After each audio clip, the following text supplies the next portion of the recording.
मुस्लिम कहता है हम भारतवासी है, हम भी हिंदुस्तानी हैं, तो हिंदुस्तानी है तो भारत हिंदू राष्ट्र घोषित हो।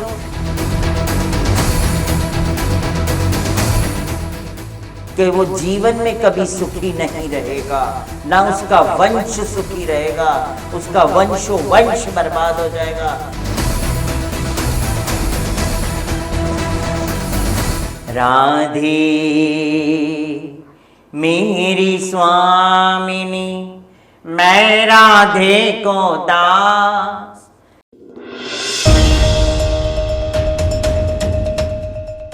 जय हिंद दोस्तों, स्वागत है आपका इंडिया ट्रुथ पे और मैं हूं आपके साथ सवेरा छावड़ा। आज हमारे साथ मौजूद है वो शख्सियत जो किसी भी परिचय के मोहताज नहीं है। हिमांगी सखी, जो हमेशा अपने बेबाकी अंदाज से हर बात अपनी रखती हैं और कोई भी मसला हो सनातन धर्म का हमेशा प्रचार करते हुए नज़र आती हैं। तो सीधा चलते हैं उनके पास। आपका बहुत बहुत स्वागत है इंडिया ट्रुथ पे। सबसे पहले बात करते हैं कि कब ये शुरुआत हुई एक हिमांगी सखी बनने का। आपने कैसे सोचा? ये जर्नी बचपन से आपकी मैंने पढ़ी है, कैसे शुरुआत हुई, कितना संघर्ष देखा, कैसे ये शुरुआत हुई, थोड़ा सा देखिए, जन्म मेरा गुजरात में हुआ, बड़ौदा में, पले बड़े मुंबई में, शास्त्रों का अध्ययन मथुरा वृंदावन में रह के किया। अब बचपन में जब हमारा जन्म हुआ तो माता पिता को ऐसा लगता है ना कि बेटा पैदा किया है, खुशियाँ मनाते हैं कि हमारा वंश आगे बढ़ाएंगे, मगर कहते थे नसीब और तकदीर को कुछ और ही मंजूर होता है जीवन में। तो जैसे जैसे समय बीतता गया, पिता एक्सपायर्ड हो गए, फिर मम्मी भी कुछ समय बाद एक्सपायर्ड हो गई। बचपन में ही माता पिता का वियोग हो गया। फिर उसके बाद धीरे धीरे जब हम बढ़ने लगे तो हमें पता नहीं अजीब सा लग रहा था हमारे अंदर कि क्या कुछ तो अलग डिफरेंट महसूस कर रहे थे हम अपने आप को। मतलब लड़कियों की तरह बैठना उठना बात करना, तो मुझे कन्फ्यूजन हो रहा था कि भाई क्या हो, चल क्या रहा है मेरे अंदर, ऐसा क्या हो रहा है। कभी कभी मैं रो भी देती थी कि भाई ऐसा क्या चल रहा है मेरे अंदर, क्या हो रहा है, मुझे कुछ समझ में नहीं आ रहा है।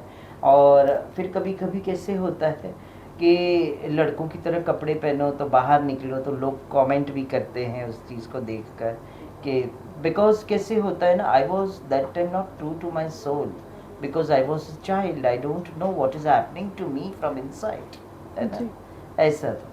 तो धीरे धीरे जब उसके बाद मुझे खुद को समझ में आने लगा कि मेरा जीवन तो कुछ और है, मैं भी अंधकार में जी रही हूँ, अपने आप को छुपा रही हूँ समाज से कि मैं क्या हूँ, हु एम आई, मतलब, है ना। तो माता पिता के वियोग के बाद बहन की शादी करानी थी, तो तब तक मैंने अपने ओरिएंटेशन को छुपा के रखा था, क्योंकि बिन माँ बाप की बच्ची है तो उसका घर बसाना बहुत ज़रूरी है। तो उसको घर बसाया, मुंबई का फ्लैट बेच के मैंने मेरी बहन का घर बसाया। फिर मेरा मन ज़्यादातर उत्कंठा होता था, भगवान श्री कृष्ण की भक्ति करूं, उनका नाम लो, उनकी चरणों में जाओ, मंदिर में जाके सेवा करूं, ठाकुर जी का नाम लो, यही मतलब मेरे मन में हमेशा चलता रहता था। और मुंबई में हमारे घर के बाजू में ही इस्कॉन हरे कृष्ण मूवमेंट का टेम्पल आज भी है, आज तो काफ़ी भव्य बन चुका है। जब मैं छोटी थी तो छोटा सा मंदिर हुआ करता था वो, और सुबह मंगलाचरण जाना, भगवान के सामने एक बार मैं जाके पहली बार जब खड़ी हो गई तो नृत्य कर रही थी, और फिर बाद में मैंने कहा, हे श्याम सुंदर, हे गिरधर गोपाल, हे राधा गिरधारी जी, हे राधा पार्थ सारथी जी, आज मैं छूटी हूँ। मुझे पता है आज मैंने कोई पाप नहीं किया, कोई गलत नहीं किया, मैं निष्पाप हूँ, ऐसा मैं समझती हूँ। मैं भी बच्ची हूँ, मुझे नहीं पता आने वाले समय में मुझसे कितने बड़े बड़े पाप होंगे जीवन में, मैं नहीं जानती। बट अगर तेरे नाम की सुकृति लगी है, तूने अपने नाम की ज्योत मेरे हृदय में जला दिया, प्रेम दीप मेरे हृदय के अंदर जला दिया है, तो इससे अभी तू अपनी शरण में मुझे ले ले, इसी वक्त ले ले, कि आने वाले कल में मैं अगर कोई पाप करूं, कोई गलती हो जाए मेरे से, तो मेरे मत्थे नहीं मढ़ना, वो फिर आपके मत्थे। या तो अभी की अभी तू अपनी शरण में मुझे स्थान दे दे। नहीं, देखिए ये मार्ग भी बहुत आसान नहीं है, बहुत मुश्किल है इस मार्ग पर चलना। तो जाए तो उससे है कि आज बहुत से लोगों की आप प्रेरणा है, आपकी प्रेरणा कौन रहा है? मेरी प्रेरणा शास्त्र है।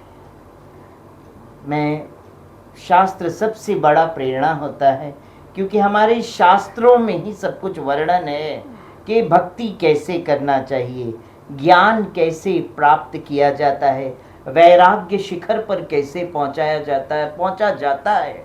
ये भक्ति, ज्ञान और वैराग्य की कथा से पता चलता है।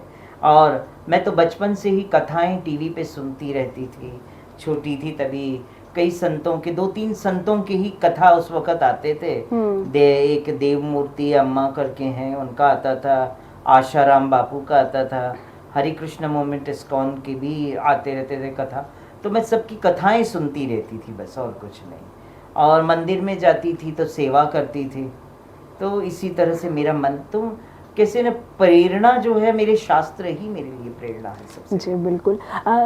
आप देश की पहली किन्नर कथावाचक हैं, तो आप जानते हैं कि किन्नर को समाज में अब जाके थोड़ी सी वो मिल रही है, एक वो मिली है कि कोर्ट की तरफ से भी मिला है उन्हें, कानून मिला है उन्हें, तीसरे जेंडर का मिला है।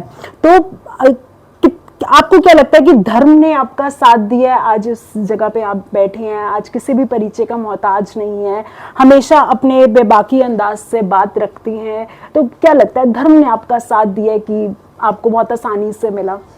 मैं जब छोटी थी, मैं आपको बताऊं, और शास्त्रों का ज्ञान कर लेने के लिए मैं ब्रजभूमि वृंदावन पहुंची सबसे पहले।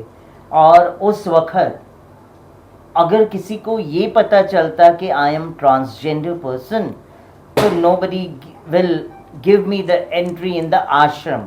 आश्रम में मुझे स्थान नहीं मिलता, मुझे कोई शास्त्रों का ज्ञान नहीं देता, क्योंकि ये किन्नर है। उस समय में मतलब किन्नरों को हे दृष्टि से देखा जाता था।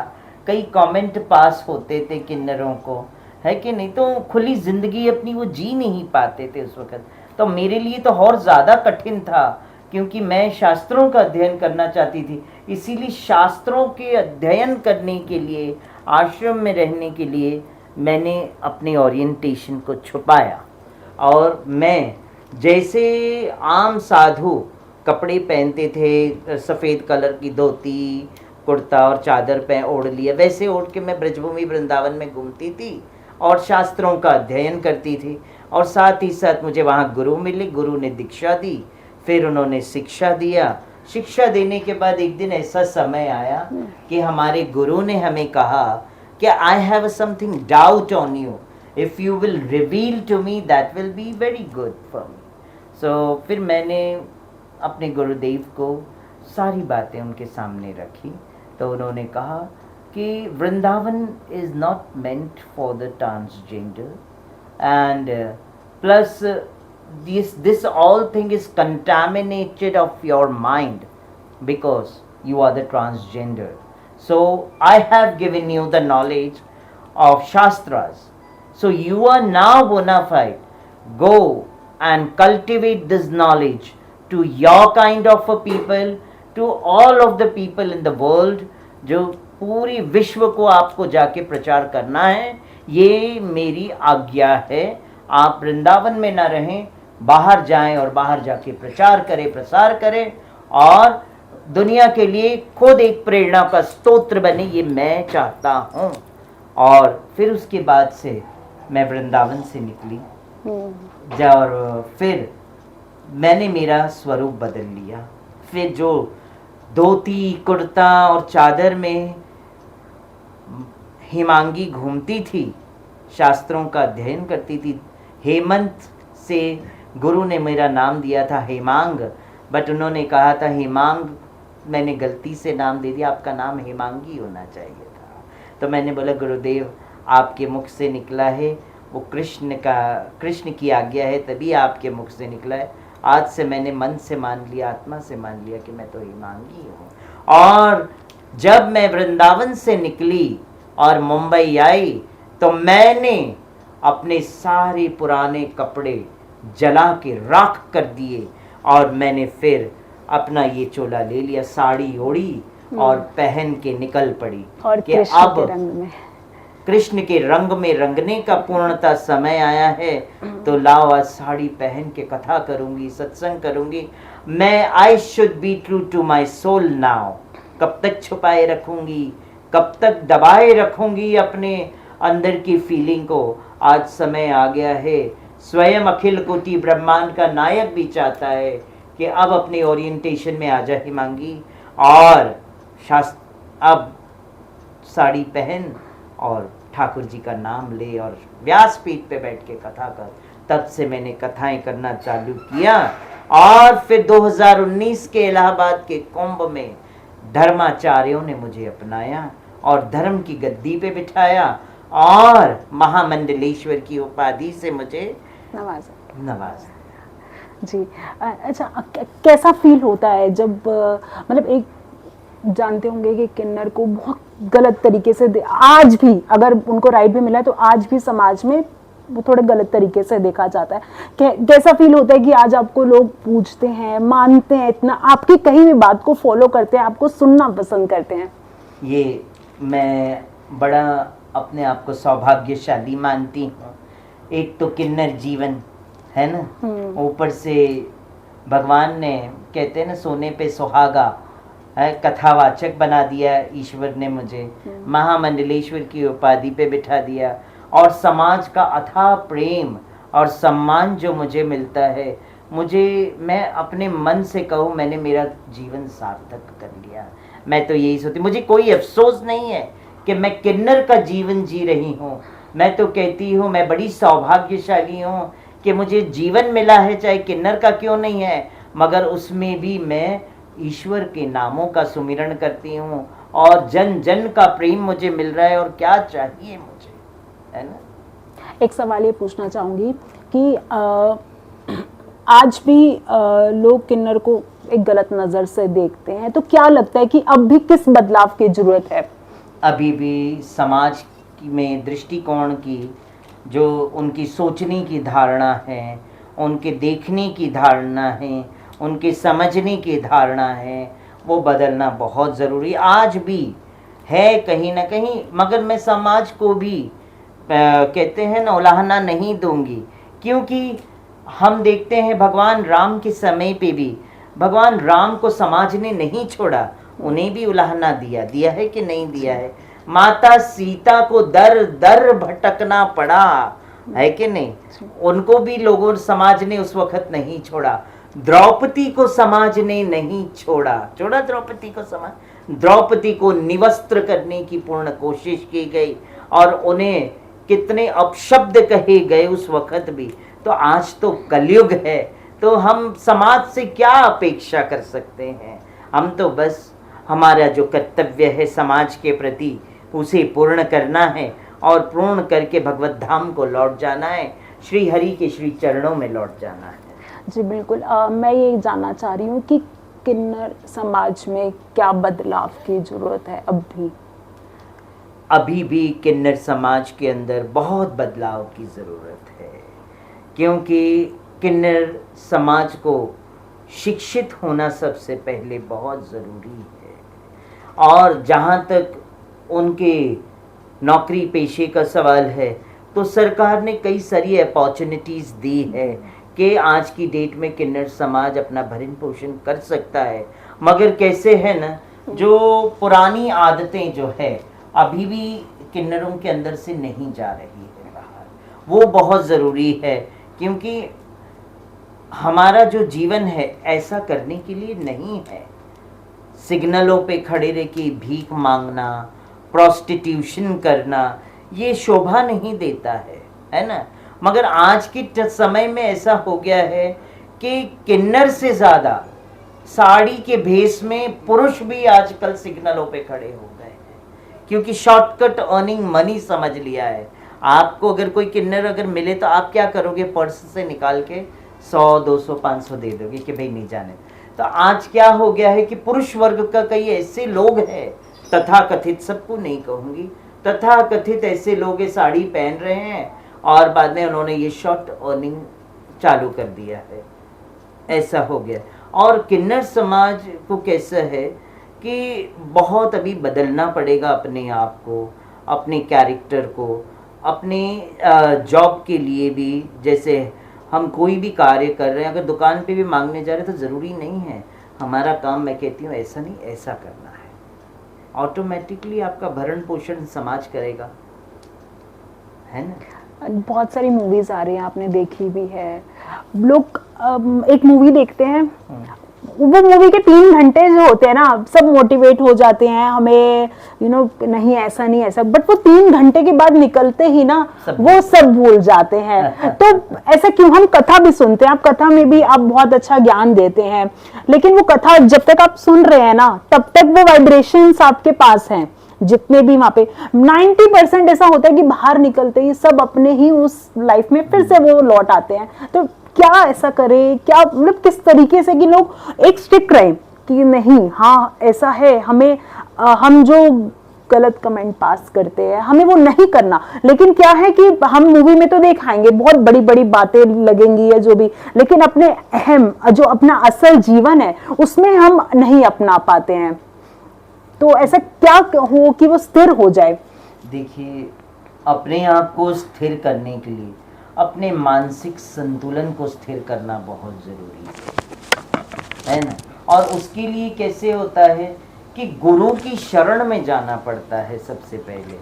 जैसे हम स्कूल, कॉलेज, यूनिवर्सिटीज़ में जाते हैं, अपने टीचर्स से, अपने प्रोफेसर से हम नॉलेज लेते हैं कि नहीं लेते हैं, है ना। मीडिया भी अगर जैसे रिपोर्टिंग करते हैं तो उसका भी वो नॉलेज लेते हैं, है कि नहीं। भौतिक गुरु होते हैं, ऐसे आध्यात्मिक गुरु की भी जीवन में बहुत ज़रूरत होती है। और अगर इन सब चीज़ों में स्थिर होना है तो पहले आपको आध्यात्मिक गुरु की शरण में जाना पड़ेगा, गुरु से शिक्षा दीक्षा लेनी पड़ेगी, तब जाके आप अपने मन को स्थिर कर सकते हो, जैसे मैंने किया है, अपने मन को स्थिर किया है ना। एक थोड़ा सा ये है कि तमिलनाडु के मुख्यमंत्री के बेटे का एक बयान आया सनातन धर्म के खिलाफ, आपने सुना होगा, उसको आप क्या कहना चाहेंगे? मैं तो आपको क्लियर कह दूं, ऐसे तथा कथित मुख्यमंत्री है या क्या है, भगवान है, मुख्यमंत्री है वो, क्या नहीं, उनके बेटे का बयान। बेटा है ना। तो वो बेटा जो जिसने ऐसी बयान दिए हैं, आपके चैनल के माध्यम से ऐसे जीव को मैं श्राप देती हूँ, बद्दुआ देती हूँ चैनल के माध्यम से, कि वो जीवन में कभी सुखी नहीं रहेगा, ना उसका वंश सुखी रहेगा, उसका वंश बर्बाद हो जाएगा। जो सनातन धर्म और सनातन संस्कृति के बारे में इस तरह की बात कहते हैं जो लोग, ऐसे लोग सनातन क्या इस दुनिया में भी रहने का अधिकार नहीं है। ऐसे लोगों को तो त्रिशूल मार के उसको ईश्वर के, है ना, हवाले कर देना चाहिए। ऐसे लोगों को नर्क पहुंचा देना चाहिए त्रिशूल से मार के। क्या कहते हो आप? अच्छा, एक मांग हो रही है हिंदू राष्ट्र की, उसको आप कैसे देखते हैं, क्या कहना चाहेंगे? हिंदू राष्ट्र होना बहुत जरूरी है, और ये मांग तो मैं भी कर रही हूँ कि हमारा भारतवर्ष हिंदू राष्ट्र घोषित होना बहुत जरूरी है। जिस तरह से आप अरब कंट्रीज में भी जाते हैं ना, अरब कंट्रीज में, तो अरब कंट्रीज में जब हम जाते हैं तो वहां पे मुस्लिम राष्ट्र है, तो मुस्लिम राष्ट्र मुस्लिम लॉ के हिसाब से चलता है कि नहीं चलता है। कैथलिक कंट्रीज हैं तो वहां पे क्रिश्चियनिटी के हिसाब से सब कुछ चलता है कि नहीं चलता है। तो अगर भारत को हम हिंदू राष्ट्र घोषित कर और हिंदू लॉ के हिसाब से चले तो क्या खराब है? तो क्या गलत है? नहीं गलत है। अगर जिनको रहना है, जो भारत में रह रहे, जो हिंदू अपने भारत में रह के अपने आप को हिंदू कहते हैं, तो हिंदू राष्ट्र होना कोई गलत बात है नहीं, सबको मान्य करना पड़ेगा। अगर मुस्लिम कहता है मैं हिंदू हूं, मुस्लिम कहता है हम भारतवासी है, हम भी हिंदुस्तानी हैं, तो हिंदुस्तानी है तो भारत हिंदू राष्ट्र घोषित हो, इसमें आपको कोई आपत्ति नहीं होनी बाकी चाहिए। जो धर्म के वर्ग के लोग हैं वो कहाँ जाएंगे फिर? धर्म के वर्ग के जो लोग हैं, ऐसे तो सारे अलग अलग धर्म के लोग दुबई में भी रहते हैं, अमेरिका में भी रहते हैं, लंदन में भी रहते हैं, ऐसे अलग अलग वर्ग के लोग भारतवर्ष में भी रहते हैं ना। तो वहां जब मुस्लिम राष्ट्र चलता है, कैथोलिक राष्ट्र है, तो इसमें यहाँ क्या प्रॉब्लम है कि अगर भारत में हिंदू राष्ट्र हो तो हिंदू राष्ट्र के छत के नीचे सारे धर्म रहे, कोई मनाही नहीं है कि नहीं। हम तो सब धर्मों को सम्मान देते हैं, मान देते हैं, मगर जो धर्म के ठेकेदार है, जो धर्म के नाम पे दूसरे धर्मों को गलत बोलते हैं, ऐसे लोगों को मैं प्रताड़ित करती हूं। और जो तथाकथित मस्जिदों को मंदिर बना के और बाद मंदिरों को मस्जिद बना के और अपने आप को कहते कि ये मस्जिद है, हम इनके मौलाना हैं, तो वो भी गलत है। फिर मैं गलत बोलती हूं तो आप बताओ। अच्छा, 2024 नजदीक है, लोकसभा चुनाव है, उनको क्या देखते हैं, क्या लगता है आपको? 2024 का जो चुनाव है, और मुझे तो यही लगता है कि हमारे आदरणीय प्रधानमंत्री नरेंद्र मोदी जी, उन्हीं की सरकार आएगी, क्योंकि उन्होंने जो कार्य करके दिखाया है शायद पिछले सरकारों ने नहीं करके दिखाया वो कार्य। जो बिछड़े वर्ग के लोग हैं उनको भी मेन स्ट्रीम में लाने की पूर्ण कोशिश की है और कर रहे हैं आज भी। अभी आपने देखा कल ही के न्यूज़ में, नया संसद भवन पे महिलाओं के लिए एक बिल पास किया, जो कि वर्षों से वो महिलाओं के लिए वो बिल रुका पड़ा था कि नहीं, कांग्रेस के टाइम से। तो कांग्रेस ने वो बिल पास नहीं किया, मगर पास इन्होंने किया ना। आप जाके 377 धारा कश्मीर से किसने हटाया? कांग्रेस ने नहीं ना, सरकारों ने, बीजेपी सरकार नहीं हटाया है। तो मैं देखिए, कभी मैं किसी भी पार्टी को कमेंट करने का मेरा अधिकार नहीं है, क्योंकि हमारे सनातन धर्म में हम सबको एक मानते, सबके लिए आशीर्वाद है। मगर अगर जिन्होंने अपने जीवन जो है सनातन धर्म, सनातन संस्कृति और जीव मात्र को सुकून पहुंचाने के लिए किया है और जो काम बाकी है उसको पूर्ण किया है, तो उसके तरफ हमारा कर्तव्य बनता है फिर, और वो है आदरणीय प्रधानमंत्री नरेंद्र मोदी जी और उनकी सरकार। अच्छा, जानते हैं गणेश उत्सव, गणपति जी आए हैं, थोड़ा सा आप उनकी क्या कहेंगे, लोगों को क्या संदेश देना चाहेंगे गणेश उत्सव के लिए? मैं विघ्नहर्ता गणेश उत्सव चल रहा है और मैं आपके चैनल के माध्यम से सारे जन जन को यही कहूँगी कि भगवान विघ्नहर्ता आए हैं, उनके श्री चरणों में प्रार्थना करें, उनकी पूजा करें कि पूरे विश्व के विघ्नों का हरण करे और जाते जाते सबके विघ्न लेके आप उसे भी प्रवाहित कर लें, अपने साथ ले जाए, कि आपके भक्त जो हैं जितने, वो सुख और शांति से समृद्धि में अपना जीवन बिताए। और समाज के लोगों को भी मैं यही कहूँगी कि ईश्वर नाम सुमिरन करना, क्योंकि कलयुग में एक ही नाम आधार है। वो कहते हरेर नाम एव केवलम कलेव नाश्तेव नाश्तेव गति, है ना। तो ईश्वर का नाम सुमिरन करें। गणेश चतुर्थी का एक अति पावन और पवित्र महीना है, दिन चल रहे हैं। आज से गणेश चतुर्थी का दिन प्रथम दिन है ना। तो हमें विघ्नहर्ता का आवाहन करना चाहिए, उनकी पूजा प्रार्थना करनी चाहिए, है ना, और विघ्नों का हरण करें, ऐसी प्रार्थना हमें करनी चाहिए और अपने से ज़्यादा लोगों के लिए हमें प्रार्थना करनी चाहिए। राधा अष्टमी नजदीक है, क्या कहना चाहेंगे? वृंदावन से क्या तैयारी है, क्या प्लानिंग है? राधे मेरी स्वामिनी, मैं राधे को दास, जन्म जन्म मोहे दीजो, श्री चरणन तेरवास। राधा रानी का अवतरण दिवस आ रहा है। यही है कि राधा अष्टमी के दिन राधा रानी का जला अभिषेक करें, है ना, और भजन कीर्तन हो और अपने मन बुद्धि को राधा रानी के श्री चरणों में लगाएं। और आपके चैनल के माध्यम से सारे बच्चों को भी यही कहूँगी कि राधा नाम सुमिरन करना, अगर कृष्ण को प्राप्त करना है तो राधे का नाम सुमिरन कर ले, कृष्ण अपने पीछे पीछे स्वयं दौड़े चले आएंगे, है ना। खाली कृष्ण को क्या प्राप्त करना, राधा को प्राप्त कर लो, कृष्ण अपने आप आ जाएंगे, है ना जी। जी।